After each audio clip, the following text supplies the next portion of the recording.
Hello, welcome muli sa Cloudy Movie Recap. Nagsimula ang pelikula sa isang babaeng nagngangalang Blanca, habang siya ay nagninilay-nilay isang pangitain ang kanyang nakita, siya ay nahuhulog sa kawalan at nakita niya ang isang anyong lalaki sa malayo. At ang mga talulot ng bulaklak ay naging itim na selyo at nabuo ito ng isang itim na mahika kung saan siya ay hinawakan sa katawan niya, siya ay pinipigilan makalapit sa isang anyo ng lalaki. Hindi na mamalaya ni Blanca na ang katawan niya ay naglabas ng kapangyarihan, agad na iniwasan ito ng kanyang kapatid na babae na si Verta, kung saan siya pinahinahon nito gamit ang kanyang kapangyarihan. Habang sila ay naliligo sa batis, sinabi ni Blanca sa kanyang kapatid na nagkaroon siya ng pangitain na ang pagiging immortal ay malapit na niyang makamit, ngunit hindi niya mabasag ang nakaharang dito. Sinabi ni Blanca na mayroon nawawala sa loob ng kanyang puso at may kulang ito. Ibinigay ni Verta ang hairpin kay Blanca na sa palagay niya ito ay makakatulong para sa kapatid niya. Nagliwanag ang hairpin kasabay ng paglabas ng kapangyarihan. 500 taon na ang nakalipas, sa Tang Dynasty naghari ang kaguluhan at ang mga demonyo ay nagmumulto sa mundo, at ang emperor ay naghahangad ng buhay na walang hanggan, at hindi natupad ng general ang masamang pagnanasang iyon. Sa barko ng general, si Blanca ay palihim na pumasok sa pugad nila. Pinatay niya ang mga bantay na kawal sa mabilis na pagpaslang. Sinilip niya ang kinaroroonan ng general at nakikita niyang gumagawa ito ng itim na ritual gamit ang mga ahas. Siya ay may misyong patayin ito gamit ang isang hairpin na gawa sa jade. Ngunit, nalaman ng general na naroon si Blanca, agad na sumugod ang isang lalaking tauhan niya, at ang mga kawal ay tumungo sa kanila. Si Blanca ay nakipaglaban sa lalaki, gumamit ang lalaki ng mga kapangyarihan. Naiwasan naman ito ni Blanca at ginamit naman niya ang hairpin niya. Hinigop ng hairpin ang kapangyarihan ng lalaki ngunit, hindi kinaya ng kanyang hairpin ang malakas ng kapangyarihan at nagsanhi ito sa pagkatalo niya. Nagising si Blanca sa isang bahay, nakita niya ang isang matandang babae na pumasok doon. Tinanong ni Blanca ang babae kung nasaan siya, sinabi ng babae na nasa Snake Catcher Village siya. Tinanong siya ng babae kung saan siya nakatira ngunit si Blanca ay nawalan ng memorya, at hindi niya maalala kung ano ang nangyari sa kanya, sinabi ng matandang babae na natagpuan siya ni Zuan. Nakilala ni Blanca ang isang lalaki na si Zuan at ang aso nitong si Dudo. Nilapitan ni Blanca ang mga nahuling ahas at narinig niya na humihingi ang mga ito ng tulong mula sa kanya.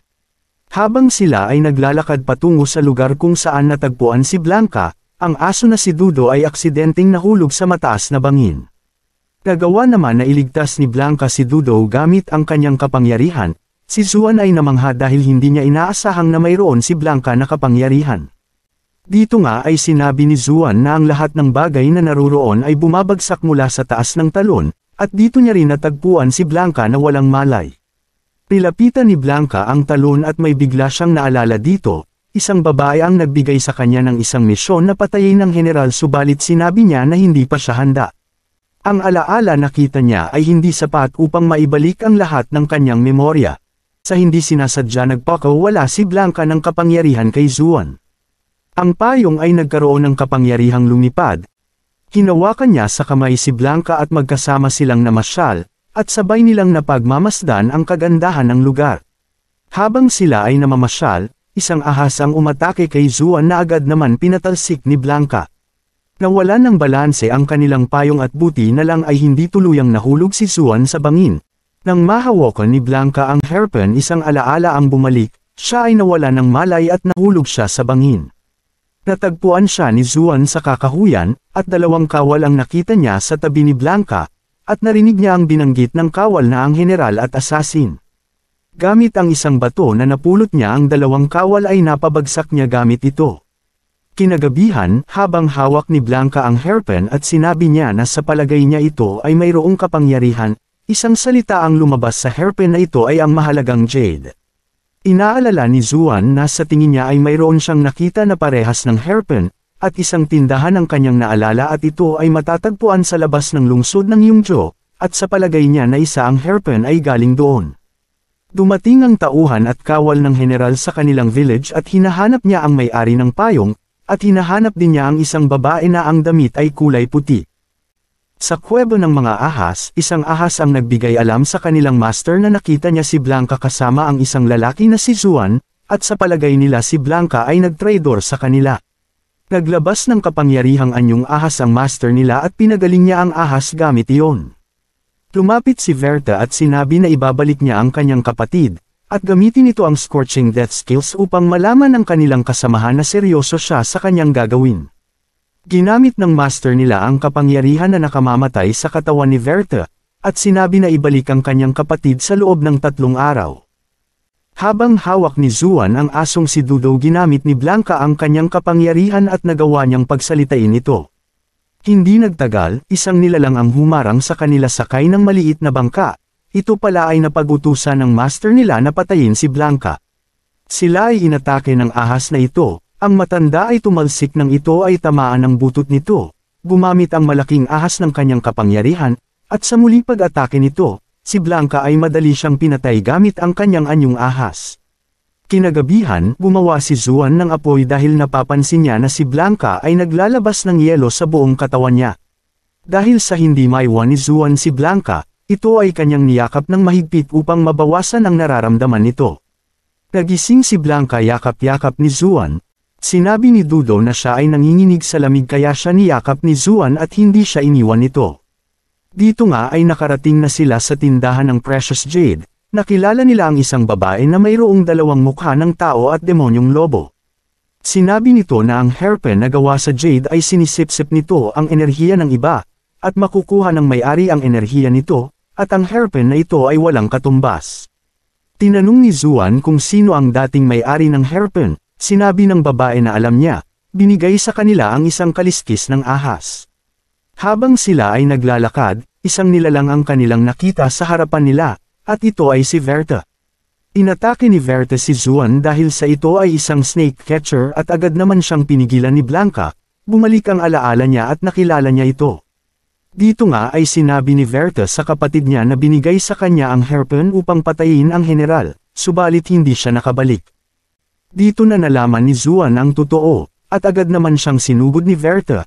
Isang paniki na gawa sa itim na mahika ang lumabas sa katawan ni Zuan, at sinabi ni Verta na kasamahan siya ng general.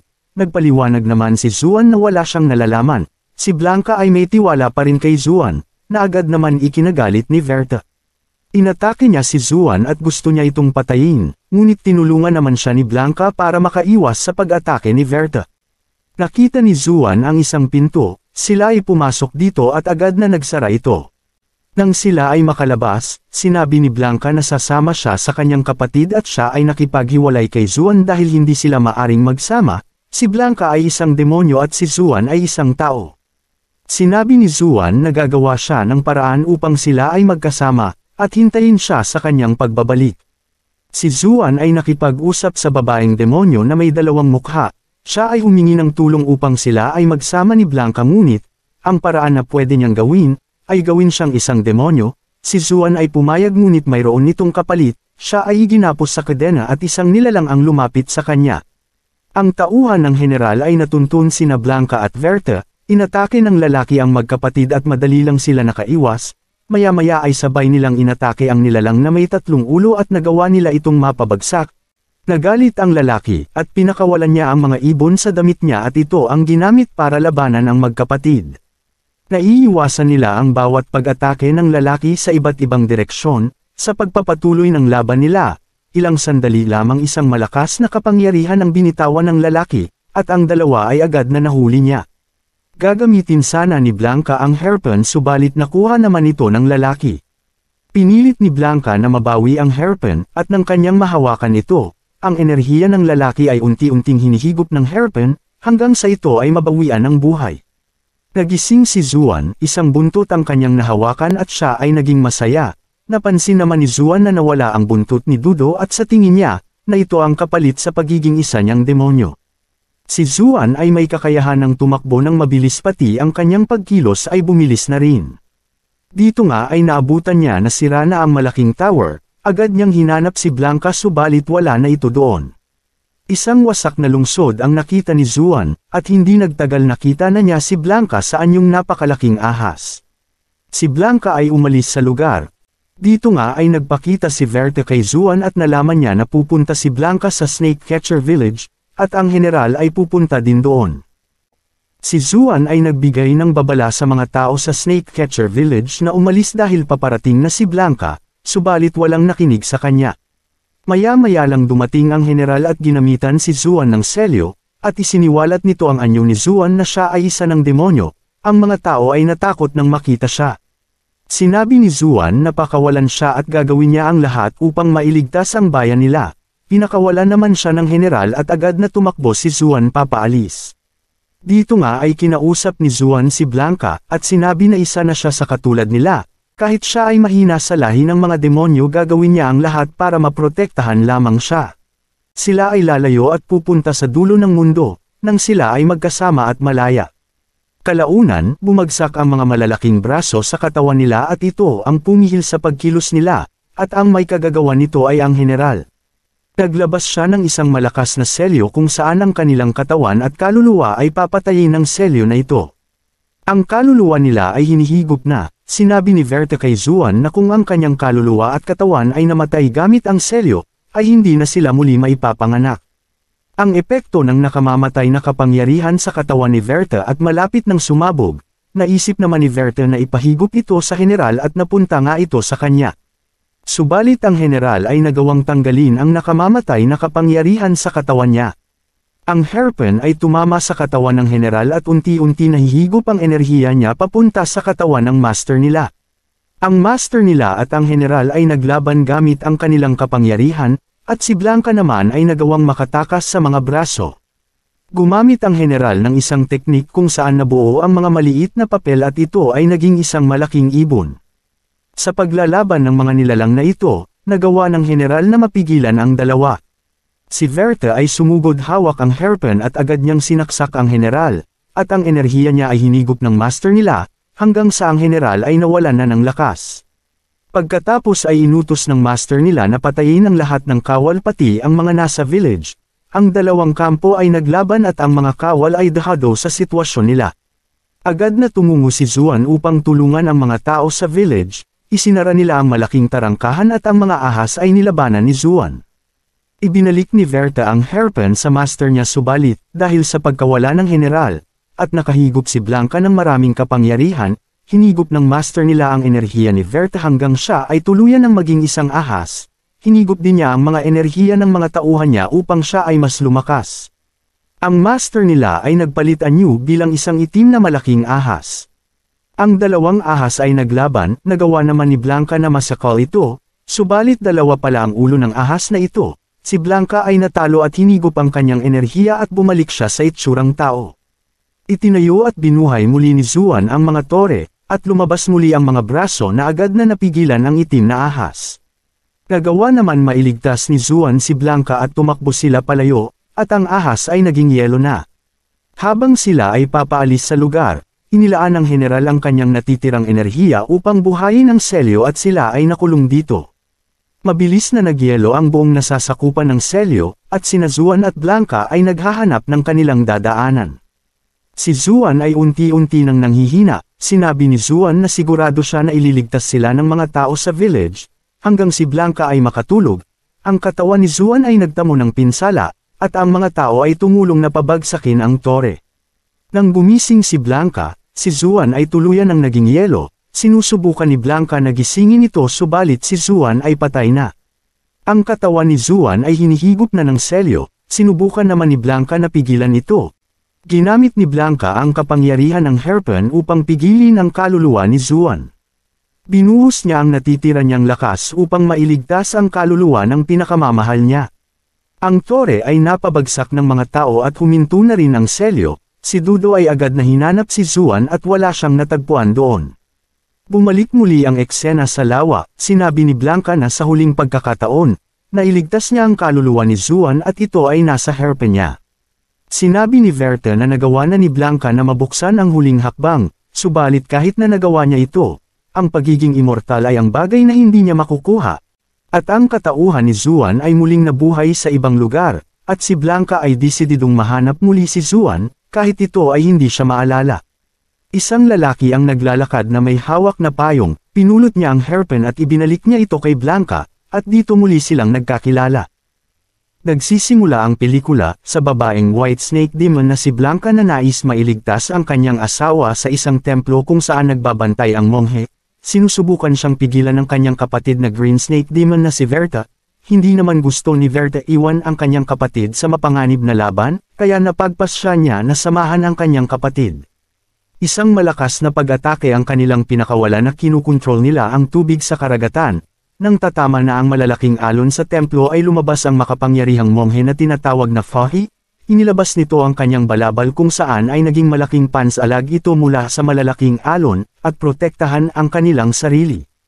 Umatake ang monghe at madali niyang pinatalsik ang dalawa gamit ang kanyang malakas na kapangyarihan. Naglabas siya ng spell upang mahuli si Blanca at ikulong ito. Alam ni Blanca na hindi na siya makakatakas sa kapangyarihan ng monghe kaya banilinan niya si Verta na ibigay ang kanyang anak sa kanyang asawa at naluha na lamang si Verta sa sinapit ni Blanca. Tinanong niya ang monghe kung bakit sila inuusig nito. Sumagot siya na ang mga demon na tulad nila ay hindi nararapat mabuhay kasama ng mga tao. Subalit binigyan ng monghe si Verta ng pagkakataon mabuhay, ngunit nais ni Verta maibalik ang kanyang kapatid kahit ano pa ang mangyari. Kaya agad niyang inatake ang monghe ngunit ginamit ng monghe ang kanyang kapangyarihan upang makuha ang lahat ng kapangyarihan ni Verta. Isang portal ang lumabas at hinigop nito si Verta patungo sa modernong panahon kung saan puno ng demon at ibang nilalang kasama ang mga mortal. Nagising si Verta sa sira-sirang lugar at nagtataka kung saan siya napunta. Habang sinusubukan niyang lutisin kung ano ang nangyayari ay biglang nagpakita sa kanya ang isang halimaw na ang ulo nito ay sa isang toro. Inatake siya nito at ang tanging magagawa na lamang niya ay iwasan ang atake sapagkat wala na siyang kapangyarihan. Hinabol siya ng halimaw at ayaw siyang lubayan nito. Habang tumatakas siya ay nakasalubong niya ang isang babae na nagngangalang Son. Tinutukan siya nito ng baril sa pag-aakala na si Verta ay kalaban. Nang makita niya ang halimaw sa likod nito ay agad niya itong binaril at nagpasya siya na tulungan si Verta. Tumakbo sila upang takasan ang halimaw ngunit sa isang gusali ay natrap sila.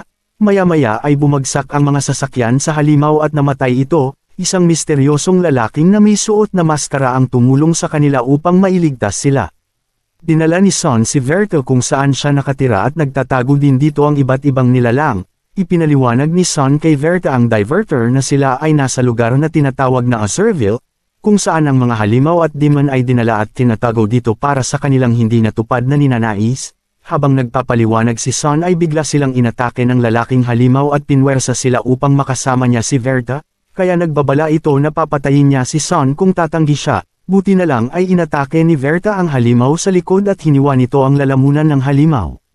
Dito nga ay tinuruan niya si Verta kung papaano mabuhay sa lugar at kung papaano siya gumamit ng baril.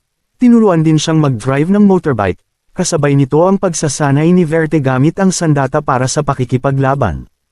Sa panahon na ito ay natutunan na ni Verta ang mga itinuro ni Son sa kanya at ngayon ay mas magaling na siya, dahil dito ay nagpasya sila na subukan ang kakayahan ni Verta. Isang trabaho ang kanilang ginawa kung saan sila ay niloko at ninakawan, mabilis nilang nabawi ang kanilang gamit at pinabagsak ni Verta ang mga ito. Habang unti-unti na natutunan ni Verta ang mabuhay sa Azurville ay biglang lumabas ang mga halimaw na bikers at patungo nga ito sa gusali kung nasaan si Verta.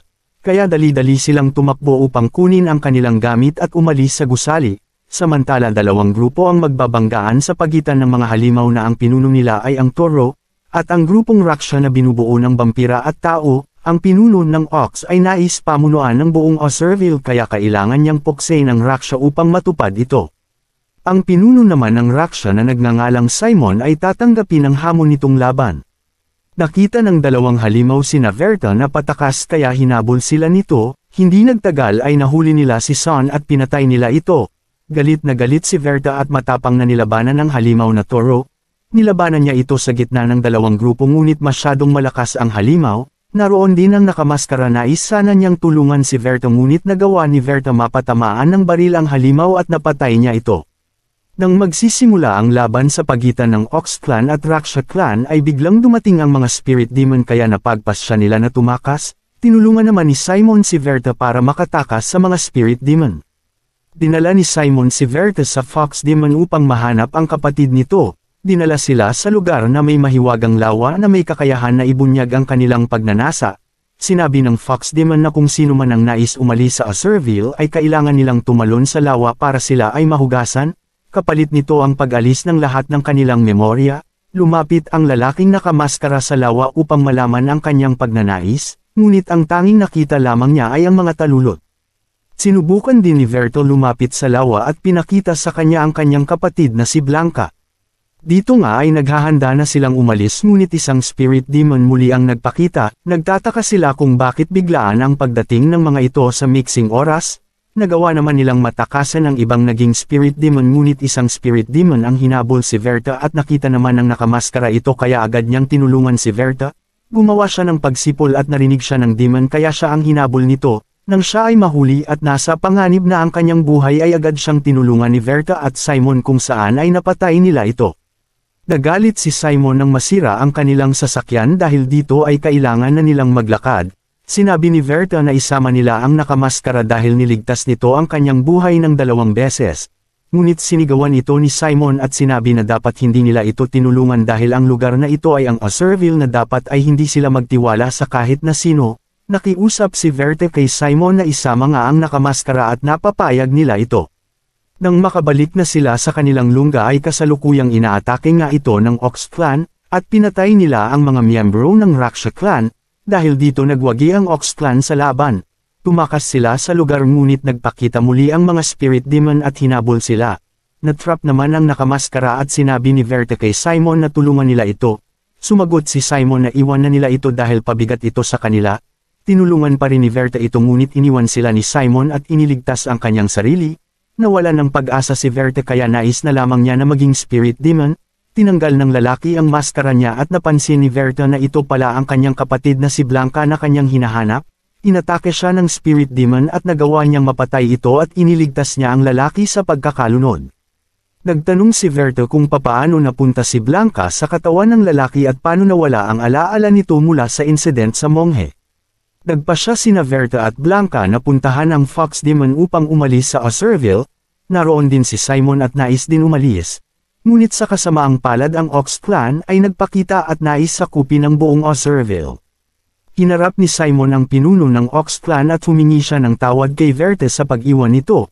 Naglaban ang dalawa hanggang sa mapatay si Simon nito. Ngayon ay ilan na lamang sila ang natitira at inatake nila ang Fox Demon. Tumalon nito sa lawa at inilabas nito ang kanyang kapangyarihan kung saan inatake niya silang lahat at isa-isang pinatay ang Ox Clan. Natagpuan nila Verta ang sasakyan kung saan ay naroon ang portal kung saan maaari silang makaalis sa Osurville ayon sa Fox Demon. Dito nga ay nakita na nila ang portal at pumasok na nga si Verta sa portal ngunit kailangan muna niyang labanan at lagpasan ang makapangyarihang monghe. Inilabas ni Verta ang kanyang kapangyarihan at sinugod niya ang monghe. Naglaban ang dalawang ngunit paulit-ulit natatalo si Verta sa kanilang laban kung saan ay pabalik-balik siya sa Osurville.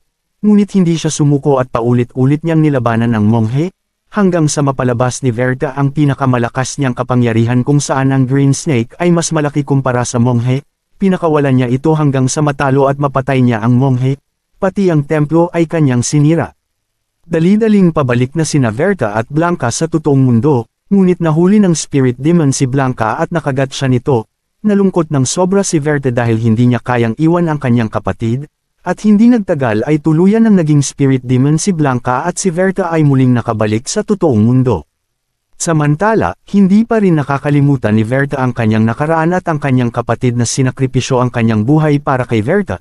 Nahanap ni Verta ang mga piraso ng Green Jade na pagmamay-ari ni Blanca kung saan ay nabuo muli ito, isang pamilyar na boses ang kanyang narinig at napaluhan na lamang siya. Dito na nagtatapos ang pelikula. Maraming salamat sa panunood hanggang sa susunod na video.